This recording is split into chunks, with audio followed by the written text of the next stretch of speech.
Doctor Sarvepalli Radhakrishnan अपने जीवन के 40 वर्ष से भी अधिक समय एक शिक्षक के रूप में गुजार दिया।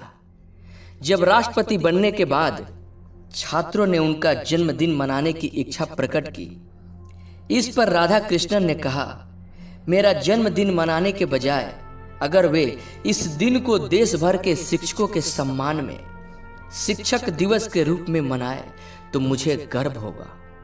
दोस्तों, सादगी से रहे डॉक्टर राधाकृष्णन का पूरा जीवन ही प्रेरणा देता है और उनके कुछ विचार ऐसे हैं जो हमें जीवन जीने की एक नई राह दिखाते हैं।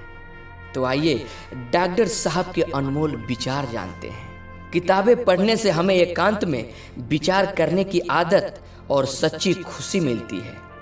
यदि मानव दानव बन जाता है तो यह उसकी हार है। यदि मानव महामानव बन जाता है तो यह उसका चमत्कार है। लेकिन यदि मनुष्य मानव बन जाता है तो यह उसकी जीत है। उम्र या युवावस्था का कालक्रम से कोई लेना देना नहीं है। हम उतने ही नौजवान या बुढ़े हैं जितना हम महसूस करते हैं। हर्ष और आनंद से परिपूर्ण जीवन केवल ज्ञान और विज्ञान के आधार पर संभव है। मौत कभी अंत या बाधा नहीं है, बल्कि नए कदमों की अधिक से अधिक शुरुआत है।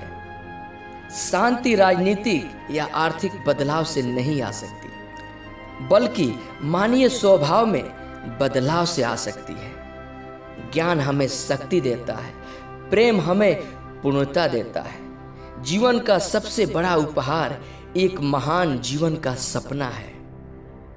भगवान की पूजा नहीं होती, बल्कि उन लोगों की पूजा होती है जो उनके नाम पर बोलने का दावा करते हैं। दुनिया के सारा संगठन निष्प्रभावी हो जाएंगे यदि यह सत्य हो कि प्रेम द्वेष से शक्तिशाली होता है।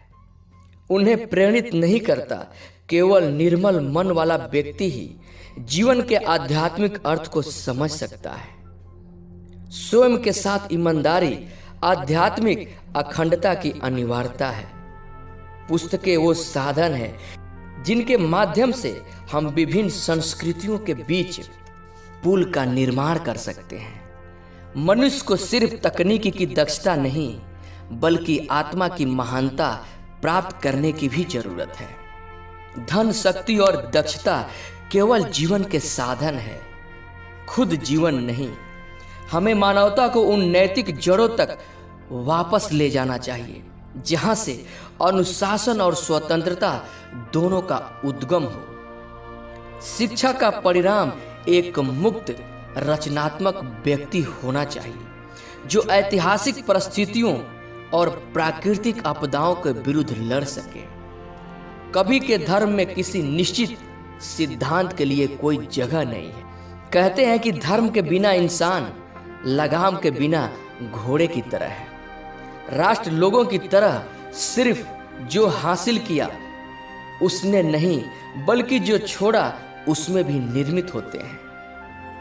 कोई भी जो स्वयं को सांसारिक गतिविधियों से दूर रखता है और उसके संकटों के प्रति असंवेदनशील है, वास्तव में बुद्धिमान नहीं हो सकता। धन्यवाद।